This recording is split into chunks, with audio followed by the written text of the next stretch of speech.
I just want to start off by saying if you want an answer at the end, prepare to be disappointed. There just isn't one. I was an intern at Nickelodeon Studios for a year in 2005 for my degree in animation. It wasn't paid, of course. Most internships aren't, but it did have some perks beyond education. To adults, it might not seem like a big one, but most kids at the time would go crazy for it. Now, since I worked directly with the editors and animators, I got to view the new episodes days before they aired. I'll get right to it without giving too many unnecessary details. They had very recently made the Spongebob movie. I love that movie. And the entire staff was somewhat sapped of creativity, so it took them longer to start up the season. But the delay lasted longer for more upsetting reasons. There was a problem with the Series 4 premiere that set everyone and everything back for several months. Me and two other interns were in the editing room, along with the lead animators and sound editors for the final cut. We received the copy that was supposed to be Fear of a Krabby Patty and gathered around the screen to watch.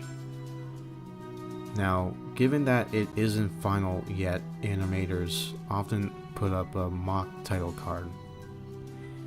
Sort of an inside joke for us, with phony, oftentimes lewd titles such as How Sex Doesn't Work instead of Rockabye by Valve.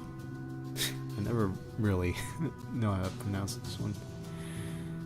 When SpongeBob and Patrick adopt a sea scallop. Nothing particularly funny, but work-related chuckles. So when we saw the title card, Squidward's Suicide, we didn't think more than a morbid joke. One of the interns did a small throat laugh at it. The happy-go-lucky music plays as normal. The story began with Squidward practicing his clarinet, hitting a few sour notes like normal. We hear SpongeBob laughing outside and Squidward stops, yelling at him to keep it down as he has a concert that night and needs to practice. SpongeBob says okay and goes to see Sandy with Patrick. The Bubbles splash screen comes up and we see the ending of Squidward's concert. This is when things began to seem off. While playing, a few frames repeat themselves, but the sound doesn't. At this point, sound is synced up with animation, so yes, that's not common. But when he stops playing, the sound finishes as if the skip never happened. There's slight murmuring in the crowd before they begin to boo him. Not normal cartoon booing that is common in the show, but you could very clearly hear malice in it. Squidward's in full frame and looks visibly afraid. The shot goes to the crowd, with SpongeBob in center frame, and he too is booing, very much unlike him. That isn't the oddest thing though. What is odd is everyone has hyper-realistic eyes, very detailed, clearly not shots of real people's eyes, but something a bit more real than CGI. Pupils were red. Some of us looked at each other, obviously confused. But since we weren't the writers, we didn't question its appeal to the children yet. The shot goes to Squidward sitting on the edge of his bed, looking very forlorn. The view out of his porthole window is of a night sky, so it isn't very long after the concert. The unsettling part is, at this point, there is no sound.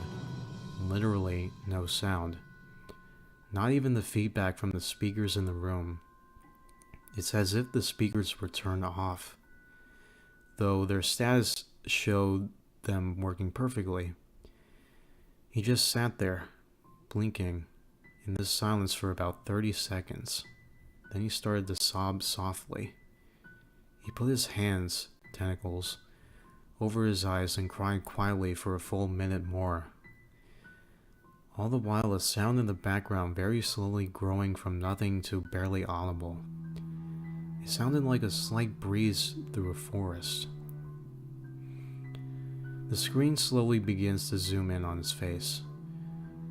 By slow, I mean it's only noticeable if you look at shots 10 seconds apart side by side. His sobbing gets louder, more full of hurt and anger. The screen then twitches a bit, as if it twists in on itself, for a split second then back to normal.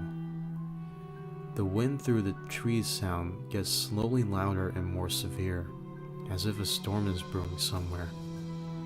The eerie part is this sound, and Squidward's sobbing sounded real, as if the sound wasn't coming from the speakers, but as if the speakers were holes. The sound was coming through from the other side. As good as sound as the studio likes to have, they don't purchase the equipment to be that good to produce sound of that quality. Below the sound of the wind and sobbing, very faint, something sounded like laughing. It came at odd intervals and never lasted more than a second, so you had a hard time pinning it. We watched the show twice, so pardon me if things sound too specific, but I've had time to think about them. After 30 seconds of this, the screen blurred and twitched violently, and something flashed over the screen, as if a single frame was replaced. The lead animation editor paused and rewound frame by frame. What we saw was horrible. It was a still photo of a dead child. He couldn't have been more than 6. The face was mangled and bloodied.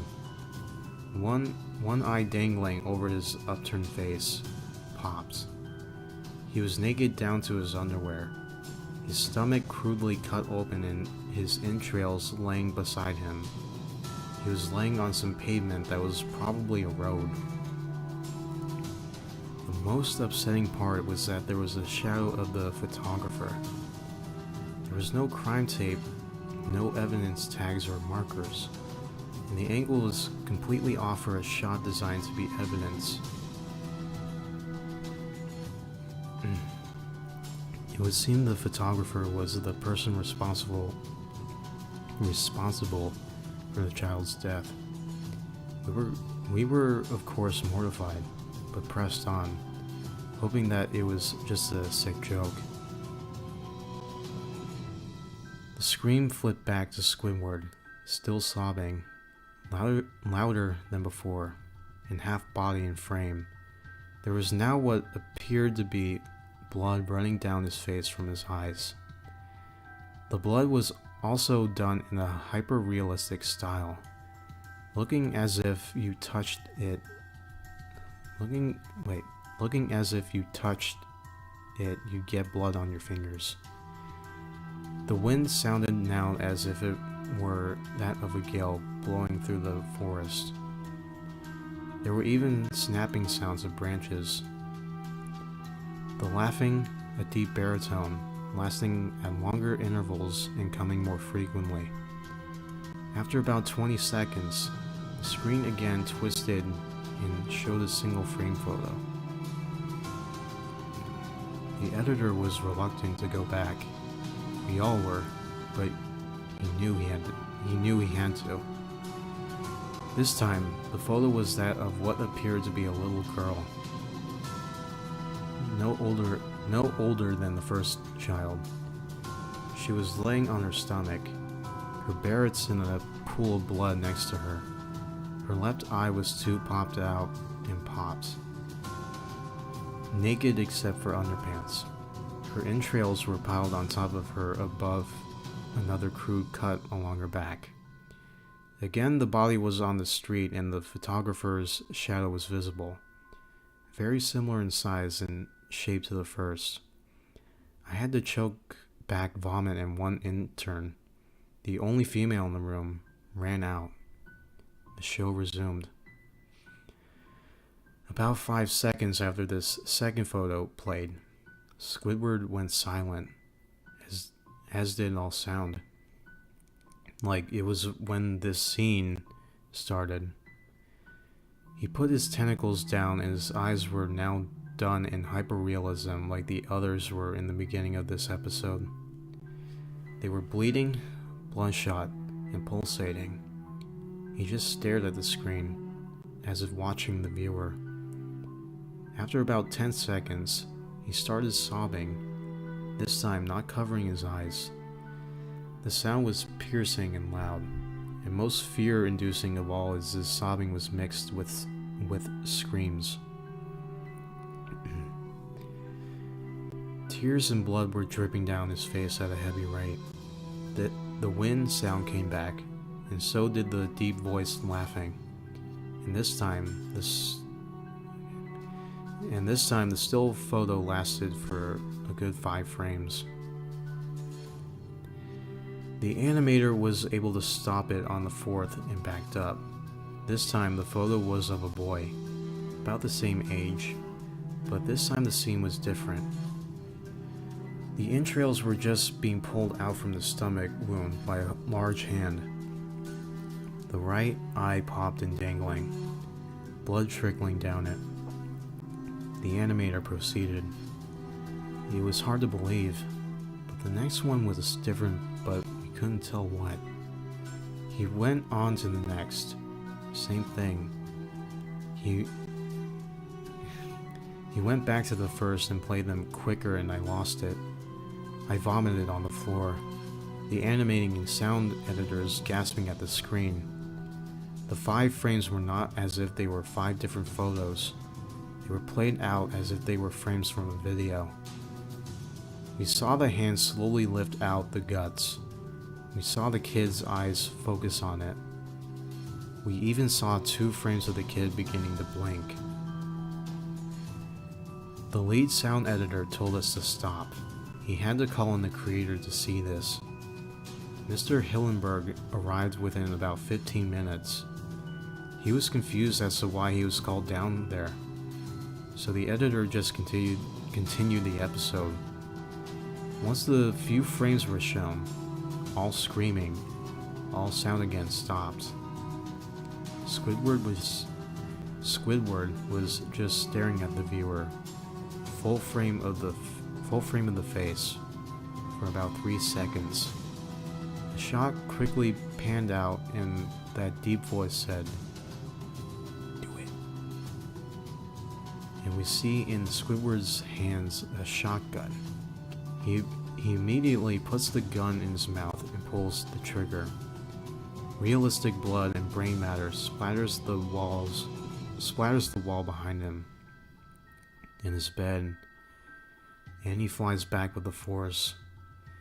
The last 5 seconds of this episode show his body on the bed, on his side, one eye dangling on what's left of his head above the floor, staring blankly at it. Then the episode ends. Mr. Hillenberg is obviously angry at this. He demanded to know what the heck was going on. Most people left the room at this point, so it was just a handful of us to watch it again. Viewing the episode twice only served to imprint the entirety of it in my mind and caused me horrible nightmares. I'm sorry I stayed. The only theory we could think of was the file was edited by someone in the chain from the drawing studio to here. The CTO was called in to analyze when it happened. The analysis of the file did show it was edited over by new material. However, the timestamp of it was a mere 24 seconds before we began viewing it. All equipment involved was examined for foreign software and hardware as well as glitches, as if the timestamp may have glitched and showed the wrong time. But everything checked out fine. We don't know what happened, and to this day nobody does. There was an investigation due to the nature of the photos, but nothing came of it.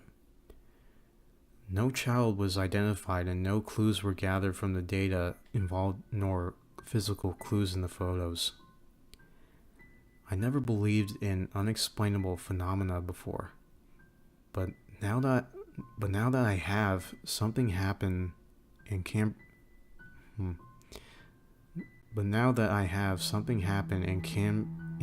prove anything about it beyond anecdotal evidence.